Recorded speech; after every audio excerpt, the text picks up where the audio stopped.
कहानियों की दुनिया में आपका स्वागत है।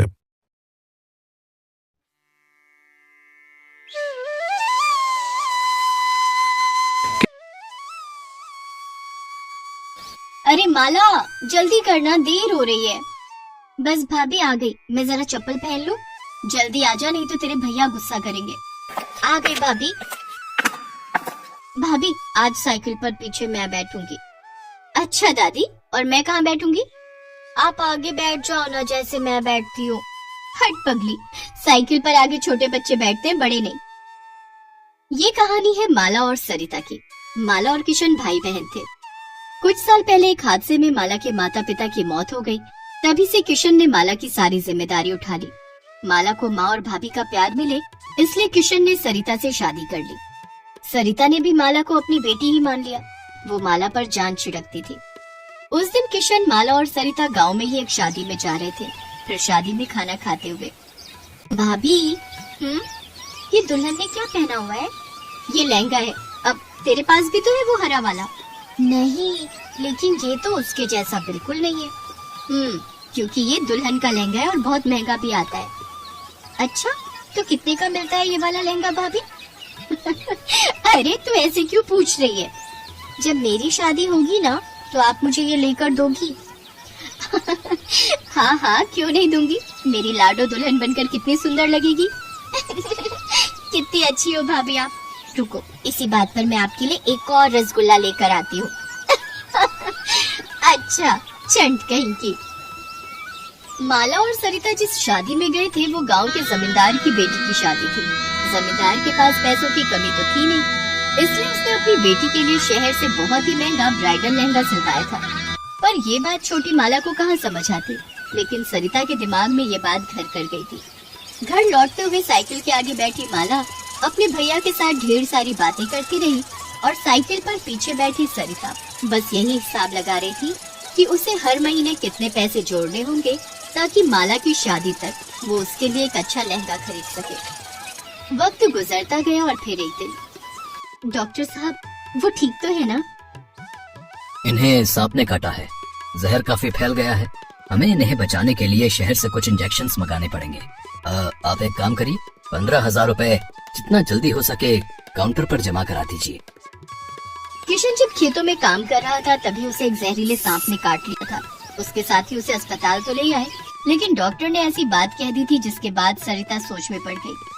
सरिता के पास पैसे थे, मगर वो उसने माला के लहंगे के लिए बचा कर रखे थे। लेकिन इस वक्त किशन का इलाज ज्यादा जरूरी था।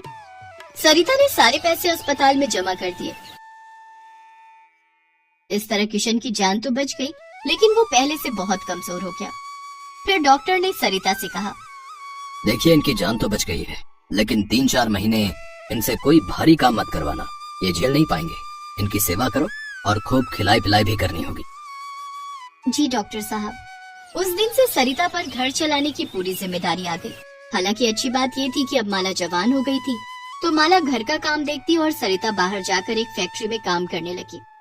तभी एक दिन फैक्ट्री से लौटते हुए माला को रास्ते में एक बहुत बड़ी दर्जी की दुकान दिखी, जिसके बाहर बड़े सुंदर लहंगे टंगे हुए थे। सरिता जानती थी कि वो लहंगे बहुत महंगे होंगे और वो उसे खरीद नहीं पाएगी, लेकिन तभी उसे कुछ सूझा। नमस्ते सेठ जी। नमस्ते नमस्ते, बताओ क्या चाहिए?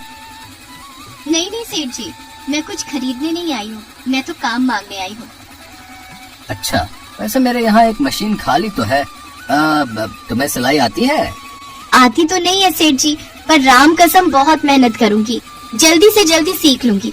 चाहे तो मुझे आप पैसे मत देना, बस बढ़िया लहंगा सिलना सिखा देना। सरिता की आंखों में सच्चाई देखकर सेठ ने उसे काम पर रख लिया। अगले ही दिन से सरिता उस दुकान के काबिल दर्जियों से सिलाई सीखने लगी। वो सिलाई के काम के साथ साथ दुकान की साफ सफाई भी करती। उसकी मेहनत से सेठ बहुत खुश था। फिर ठीक 1 महीने बाद, हाँ भाई सरिता, कुछ सीखा तुमने? आज 1 महीना हो गया तुम्हें? जी सेठ जी, देखिए ये मैंने सिला है। सरिता के हाथों में एक बहुत ही प्यारा लहंगा था। उस लहंगे को देखकर सेठ बहुत खुश हुआ और फिर कुछ सोचकर बोला, सरिता, ये तो बहुत बढ़िया है, मगर इसमें कढ़ाई का काम थोड़ा कम होना चाहिए था। उससे क्या होता है कि एक तो तुम्हारी मेहनत भी कम लगती और हम इसे थोड़ा सस्ता भी बेच सकते थे, और दूसरी बात कि डिजाइन भी खिल कर आता। जी, मैं आगे से ध्यान रखूंगी। ऐसे ही मेहनत करती रहो और ये लो तुम्हारी पहली पगार। इतना कहकर सेठ ने सरिता के हाथों में 10,000 रुपए रख दिए। सरिता को इसकी उम्मीद नहीं थी।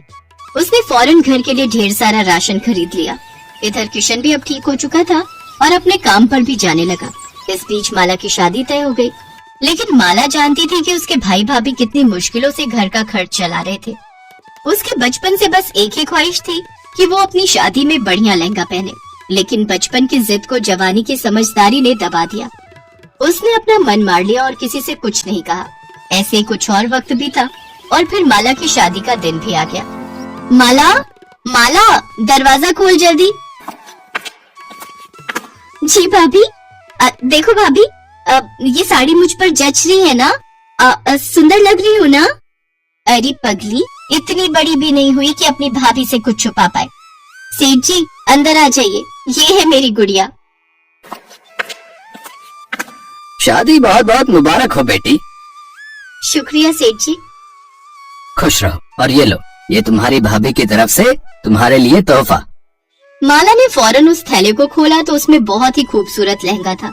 माला कुछ न कह सकी, वो बस सरिता की तरफ देखकर रोई जा रही थी। और फिर तुम्हें पता है बेटी, तुम शादी में बढ़िया लहंगा पहन सको, इसके लिए तुम्हारी भाभी ने मेरी दुकान पर काम करना शुरू किया। दिन रात सिलाई का काम सीखा और फिर हर रोज थोड़ा थोड़ा करके इसने अपने हाथों से तुम्हारे लिए ये लहंगा सिला है। पर सेठ जी, आपके बिना ये मुमकिन ना हो पाता। अरे मैंने तो सिर्फ तुम्हें कपड़ा दिया, लेकिन तुमने अपना सब कुछ दे दिया इसमें। ये लहंगा सच में अनमोल है। मुझे नहीं पता कि इस गांव में इतना महंगा लहंगा आज तक किसी दुल्हन ने पहना है कि नहीं। नहीं पहना होगा सेठ जी, क्योंकि किसी भी दुल्हन के पास इतना प्यार करने वाली माँ जैसी भाभी थोड़ी ही होगी। भाभी,